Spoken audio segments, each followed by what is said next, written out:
నమస్తే అండి, welcome to tree media devotion.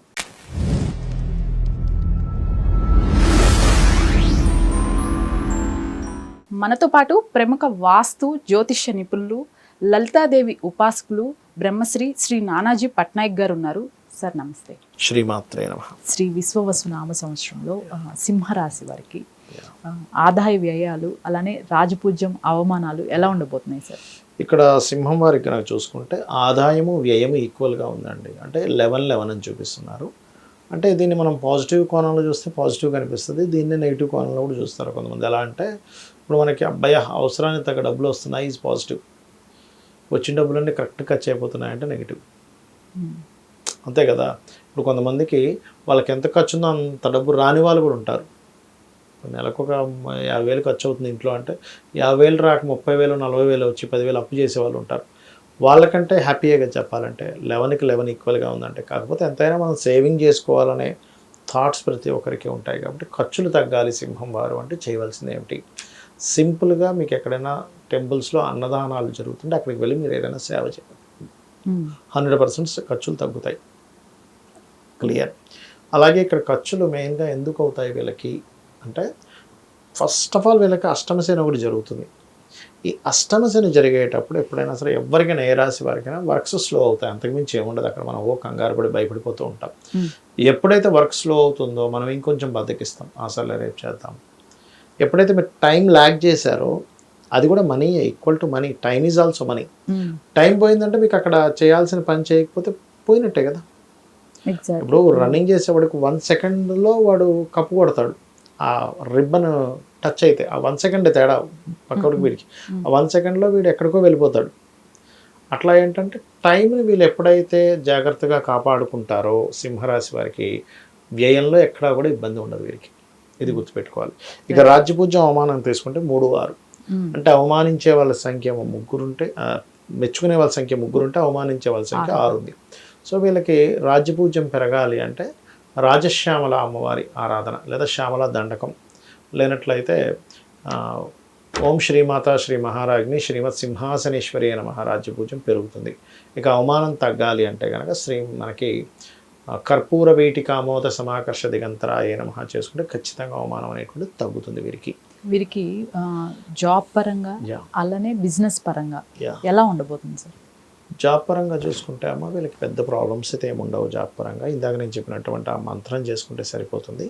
But వీళ్ళు ఎప్పుడైనా సరే వీళ్ళు జాబ్ కానీ బిజినెస్ కానీ వీళ్ళకి సెకండ్ లార్డ్ బుధుడు కాబట్టి marketing related and technical related సంబంధించిన వాటిలోని ఇట్లాంటి వాటిల్లో వీళ్ళకి బాగా కలిసి వస్తుంది. ఏదైనా స్పిరిచువల్ యాక్టివిటీస్ ఇట్లాంటి వాటిల్లో వీళ్ళకి కలిసి వస్తుందని చెప్పుకోవచ్చు. బట్ ఎప్పుడైనా సరే ఏదైనా మనం బిజినెస్ చేయాలంటే ఫస్ట్ సెకండ్ లార్డ్ ఎలా ఉన్నాడు, బుధుడు ఎలా ఉన్నాడు, మీకు ఏది మహాదశనుడు వస్తుంది, ఈ టైంలో ఈ బిజినెస్ చేయడం కరెక్టా కాదా అనేది ఫస్ట్ తెలుసుకోవాలి. ఓకే. వీరికి ఫైనాన్స్ రంగంలో సార్ ఇన్వెస్ట్మెంట్ ఎలా ఉండబోతుంది? చేస్తే ఏ రంగాల్లో చేస్తే మంచిదంటారు? వీళ్ళకి ఇన్వెస్ట్మెంట్స్ అంటే ఒకటేనమ్మా. ఇక్కడ ప్రతి జాతకులకి వీళ్ళ పేరు మీద చేయొచ్చా చేయకూడదు అనేది ఒక ప్యాటర్న్ ఉంటుంది. అంటే 12వ స్థానాధిపతి ఎలా ఉన్నాడు, వీళ్ళ పర్సనల్ చార్ట్లో సింహలగ్నం వారికి చంద్రుడు ఎలా ఉన్నాడో చూసుకోవాలి. ఓకే. చంద్రుడు ఇప్పుడు ఎలా అంటే, ఇప్పుడు కొంతమంది ఇన్వెస్ట్మెంట్లో పెట్టి బాగా కలిసి వచ్చింది అంటారు, కొంతమంది కలిసి రాదంటారు. దానికి కారణం ఏంటంటే 2 విషయాలు. ఒకటి, వాళ్ళ పేరు మీద ఇన్వెస్ట్మెంట్ చేసుకుంటే బాగుంటుందా బాగోదా. రెండవది, this is the right time to invest. ఈ 2 పర్టికులర్గా మనం ఫస్ట్ తెలుసుకోవాలి. ఈ 2 విషయాలు పర్ఫెక్ట్గా తెలుసుకోకపోవడం వల్లే తెలివైన వాళ్ళు కూడా ఒక్కోసారి నష్టపోతారు. ఇది కరెక్ట్ టైంలో ఇన్వెస్ట్మెంట్ చేసినప్పుడు పెద్ద తెలివితేటలు లేకుండా కూడా వాళ్ళకి కలిసి వస్తుంది ఒక్కోసారి. అరే ఇంత తెలివై కూడా నేను ఇట్లా చేశానంటే అనుకుంటాం. బికాజ్ ఆఫ్ ఇది కారణం. ఓకే. సో అది ఈ రాహుకేతువులు ముఖ్యంగా, అలానే గురు శని ఈ ప్రభావం సార్ ఈ రాశి వారి పైన ఎలా ఉంటుంది? ఈ సింహం వారికి అయితే ప్రజెంట్ కేతు 2లో ఉన్నాడు. అందుకని కొన్ని మనీ ఇచ్చిన దగ్గర బ్లాక్ అవ్వడం జరుగుతూ వస్తుంది. బట్ మే నుంచి రాశిలోకి వస్తాడు. రాశిలోకి రావడం వల్ల ఫైనాన్షియల్గా ఇచ్చే బ్లాక్ అయ్యేవి కాస్త క్లియర్ అవుతాయి. ఇక రెండవది, రాశిలో ఎప్పుడైతే కేతు ఉంటాడో ఈ కేతువు పర్టికులర్గా కొంచెం స్పిరిచువల్ యాక్టివిటీస్ మీద పెంచుతాడు. ఎందుకంటే కేతువు లగ్నంలో ఉన్నప్పుడు వాళ్ళకి స్పిరిచువల్గా వెళ్ళేటువంటి జర్నీ అద్భుతంగా సాగుతుంది. ఇక ఎప్పుడైతే లగ్నంలో కేతు ఉంటాడో సప్తమంలో రాహు వస్తాడు. సో సప్తమ రాహు ఈజ్ ఆల్వేజ్ మీకు పార్ట్నర్స్ విదేశాల్లో ఉండేటువంటి పార్ట్నర్స్ పెరగడం, అంటే అది బిజినెస్ పార్ట్నర్స్ కావచ్చు, వివాహం చేసుకుందాం అనుకుంటే వాళ్ళు కావచ్చు, పెరగడం అనేటువంటిది ఇస్తుంది. బట్ ఇందాక మనం చెప్పుకున్నట్టుగా కొంచెం అష్టమ శని ఇందాక చెప్పినట్టుగా కొంచెం ఈ లేట్ అవ్వడం వర్క్స్ ఇవి ఇస్తుంది. బట్ గురువు ఎట్లాగో మనకి 11th హౌస్లో ఉంటున్నాడు. సో 11th హౌస్ ఇది ఏదైతే మనకి జూపిటర్ మంచివాడే. 11th house Jupiter always gives you సంతానానికి అభివృద్ధి యోగాన్ని ఇస్తాడు 11లో గురువు ఉన్నప్పుడు. అలాగే సంతానానికి కొంతమంది చూడండి, మా పిల్లవాడిది డిగ్రీ అయిపోయింది, బీటెక్ అయిపోయింది, ఎంఎస్ అయిపోయింది, ఇంకా జాబ్ రావట్లేదు ఇబ్బంది పడుతుంటారు కదా, వాళ్ళకు ఆదాయాలు పెరిగేలా చేస్తుంది సింహలగ్నం ఆర్ సింహరాశి వారికి ఈ గురువు మార్పు వల్ల మే 15 నుంచి విశ్వవసునామ సంవత్సరంలో. వీరికి సార్ సంతాన పరంగా అలానే మ్యారేజ్ ఫలితాలు ఎలా ఉండబోతున్నాయి? ఒకటి, సంతానం విషయం అయితే గ్రోత్ బాగుందండి. ఎందుకంటే మీకు పంచమాధిపతి లాభంలో వస్తున్నాడు మే 15 నుంచి సింహలగ్నం నుంచి చూసుకుంటే. ఇంకా మ్యారేజ్ అంటే ఒకటి కొంచెం లేట్ అవుతుంది మ్యారేజ్ విషయంలో మాత్రం.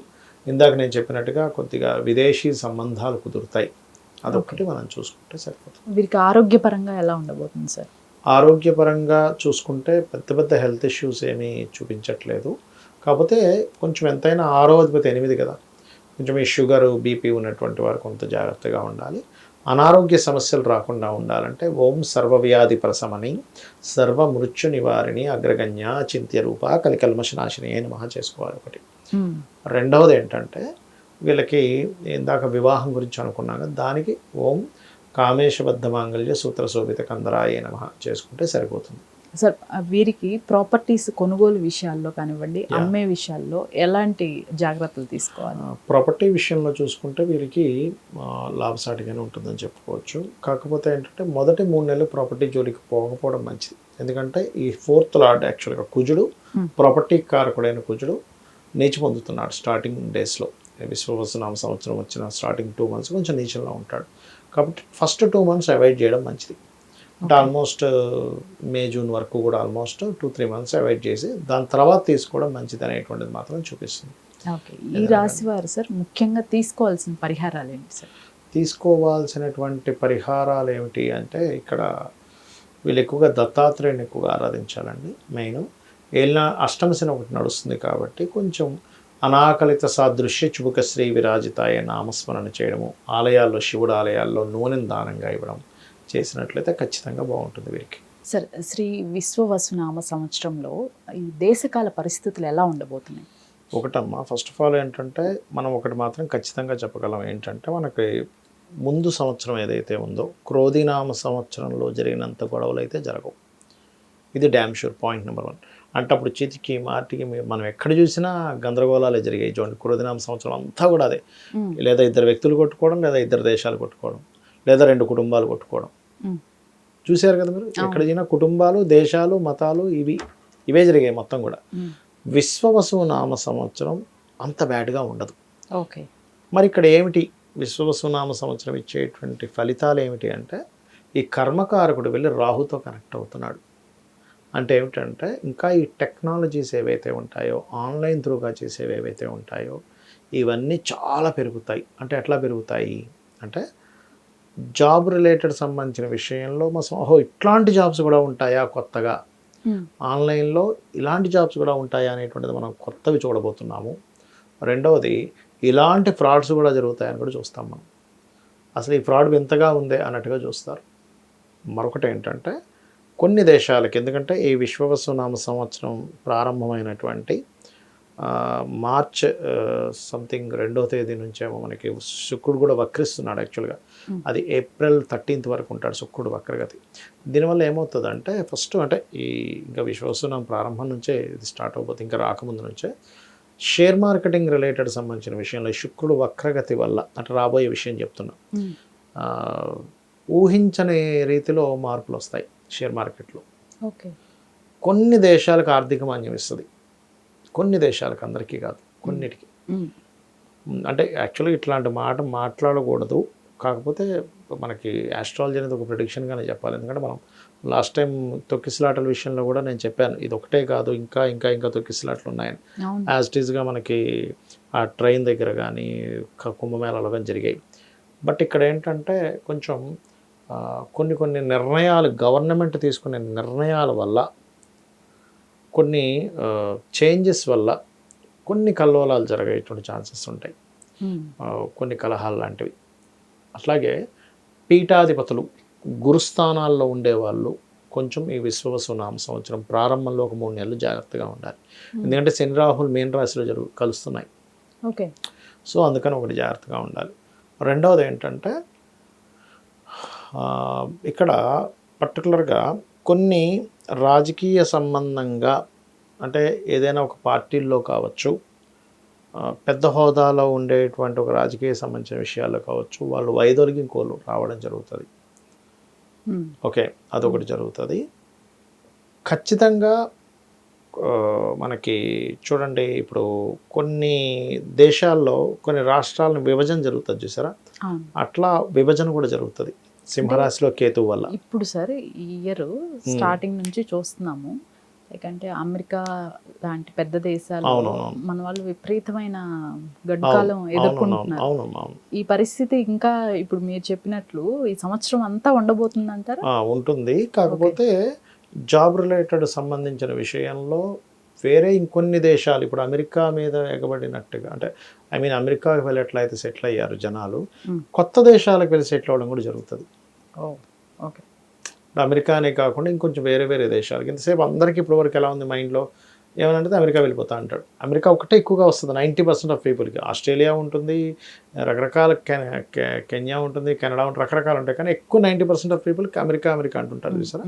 అలా కాకుండా ఇంకా వేరే దేశాలకి మార్పులు చెందేటువంటివి కూడా చాలా పెరుగుతాయి బికాజ్ ఆఫ్ ఈ జాబ్ సంబంధించిన విషయాల వల్ల. మెయిన్గా అమెరికా కంటే కూడా వేరే దేశాలకి ప్రాచుర్యం పెరగడము ఇట్లాంటివి జరుగుతుంది. అమెరికా ఒక రకంగా చెప్పాలంటే ఈ శని రాహువుల కలయిక వల్ల అమెరికా ఆర్థిక సంబంధించిన విషయాల్లో కొంత ఇబ్బంది పడతాది అని చూపిస్తుంది ఇక్కడ.